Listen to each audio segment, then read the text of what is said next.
Kamusta po mga katambay? Si Kamanong po sa Tambayang Makabayan.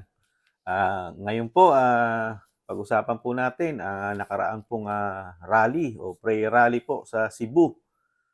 Ito katatapos lang po. Ito po, isa po sa nagsalita po sa prayer rally po si dating Executive Secretary po ni PBBM na si Attorney Vic Rodriguez, mga katambay. Ito po, pakinggan po natin yung kanyang speech doon sa prayer rally at komentuhan po natin si Attorney Vic Rodriguez, mga katambay. Ito po siya.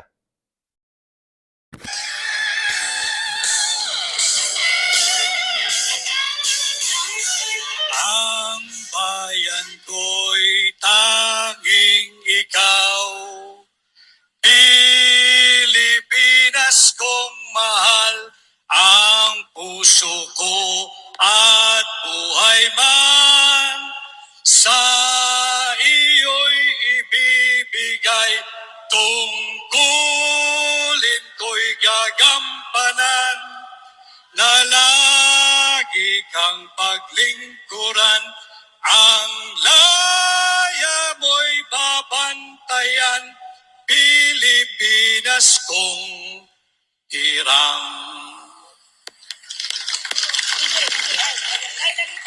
Mayong gabi, Sugbo. Maayong gabi, Pilipinas.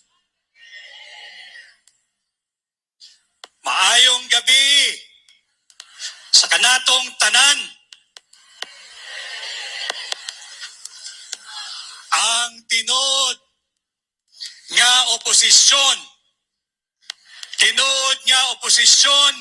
laban sa Peking People's Initiative. Tinuod nga oposisyon laban sa paglalapastangan sa ating saligang batas.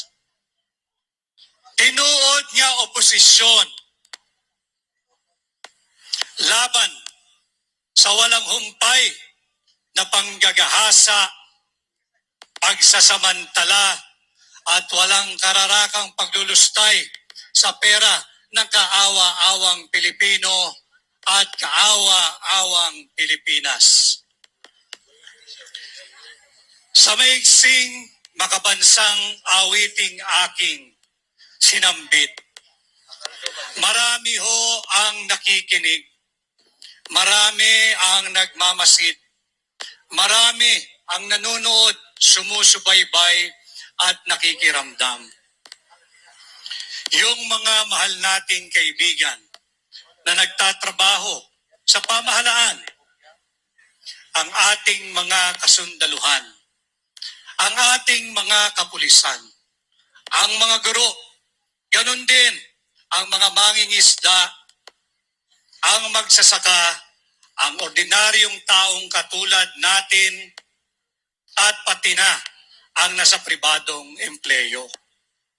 Yun po yung dahilan, yung ating kinanta, yun ang dahilan kung bakit tayo ay patuloy na nagsasama-sama, nagkakaisa at merong kolektibong paninindigan upang labanan ang paglapastangan sa ating saligang batas, upang tigilan at pigilan ang Peking People's Initiative at upang pigilan ang walang humpay na paglulustay sa pera ng bansang Pilipinas.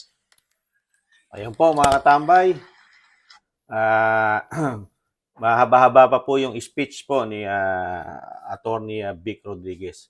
Pero yung dulo po nung kanya pong talumpati ay talagang doon po naka-focus at yung sinasabi nga niyang paglalapastangan sa kabangyaman ng ating bansa. Sobra-sobra silang magwaldas sa ginagawa po nilang PI o yung People Initiative na isinusulong ng Kamara, di po ba? Kaya po isa pong dahilan ang kanila pong nilunsad na prayer rally sa Cebu. Dahil nga po hindi po makatao ang ginagawa po ng Kamara doon po sa pagsulong ng tiyatya, mga katambay. Ito pong mismo, pwede nating paniwalaan si Attorney Vic dahil po ito ay napakatagal pong nakasama ng ating Pangulong si Bongbong Marcos Jr., di po ba? Kahit po nung kasagsagan, nung protesta, nung kanya pong pagkatalo, nung siya po ay Vice President pa, nakikita na po natin siyang nakikipaglaban, di po ba? Sa COMELEC, di po ba? At nung magpetisyon, di po ba? Na i-recount ulit o bilangin muli ang naging botohan po nung panahon na Vice President po na sinasabing na daya po ang PBBM natin, di po ba? Ang ating Pangulo. At wala rin pong nangyari dahil lumabas din po ang desisyon na talagang natalo po ang ating Pangulong Marcos na ang kasama na naipaglaban ay si Attorney Vic Rodriguez saka yung isa pa pong attorney na nasa COMELEC ngayon, di ba? Yung attorney po sa COMELEC na commissioner na kalimutan ko lang po yung pangalan nun, mga katambay, yung commissioner po ng COMELEC natin. Pwede nyo po i-message sa mga katambay dito po sa message section po natin. Di po ba? Tapos na-appoint po siya nung manalo po si PBBM. Kasama rin po ito, di po ba? Nasa kampanya, hanggang kampanyahan, hanggang sa nabigyan ng posisyon sa maiksing panahon na sinasabi na yung pinakamataas. Halos kanang kamay ng Pangulo, di ba? Yung executive secretary, di ba? Si Attorney Vic Rodriguez. Pero sa maiksing panahon, ang sinasabi nga po na politika, si Attorney Vic, dahil siya na mismo sa mga interview sa kanya ng mga nakaraan, kahit po sa interview ng mga vlogger, na meron pong sa Malacanang, hindi lang po ang Pangulong Marcos ang nasusunod sa mga appointee na nilalagay sa ating gobyerno. Di po ba? Kaya kung tutuusin po, si Attorney Vic po, pwede po talagang pagkatiwalaan o paniwalaan ang mga sinasabi niya. Dahil yung mga kaganapan sa loob ng Malacanang ay kanya pong naranasan at nakita ng kanyang dalawang mata. At yung pagsasama po nila mismo ng ating Pangulong Marcos ay napakatagal na panahon at halos parang tinuturing na nga sila ay magkaibigan, di po ba mga katambay? Dahil napakahabang panahon siya ay naging abogado hanggang naging parang isa siya sa campaign manager pa ng Pangulo. Kaya nakapagtataka at nagtataka si Kamanong at sorry. Nagtataka si Kamanong at siya ay nawala. Nawala siya ng napakaaga sa administrasyon ng ating Pangulong Marcos, di ba? At ngayon po, yung sinasabi niya sa prayer meeting ng Cebu ay talaga po sa tingin ni Kamanong, komento ni Kamanong, abogado po ito. Kaya po sa kanyang pag-aaral, talagang nilalapastanganan ng Kamara ang ginagawa nilang Chacha o ang People Initiative na PI. Dahil sa tingin ni Atty. Vic, meron po talagang, under the table na plano ang Kamara na hindi sinasabi sa atin ng buong katotohanan ng Kamara lahat ang plano nila. Dahil mismo sinasabi nila, di po ba? Kahit ang Pangulong Duterte, napahabain ang kanilang mga termino diyan sa plano nilang PI na yan, mga katambay, di po ba? Kaya po, nagpapasalamat na rin ang taong bayan dahil meron pong mga nakakasubaybay sa ginagawa ng Kamara at pinakapag-aaral ang mga plano ng ginagawa ng Kamara at nalalaman natin mga Pilipino dahil sa mga ganitong pahayag ng mga matatalino nating kababayan, lalo sa pagdating sa batas. Isa na siyempre dito si Atty. Vic, di ba? Dahil siya talagang, kumbaga sa isang profesyon, talagang profesyon niya po itong batas, di ba?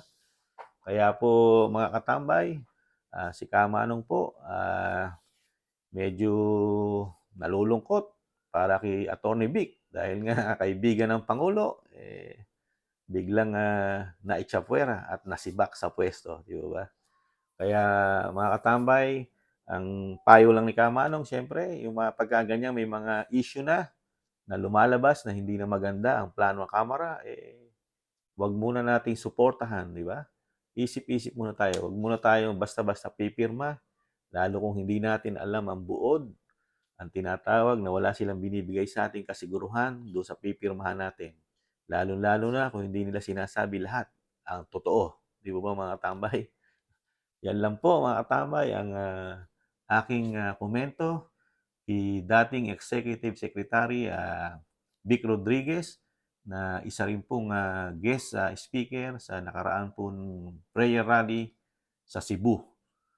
Maraming salamat po mga katambay. Muli po si Kamanong, ingatan po tayo palagi. Nawa na may kapal at nag-iiwan po ng ipaglaban po natin siyempre ating bansa. Mahalin po natin at tiis-tiis lang. May pag-asa pang babangon tayong muli mga katambay. Paalam! Bye-bye!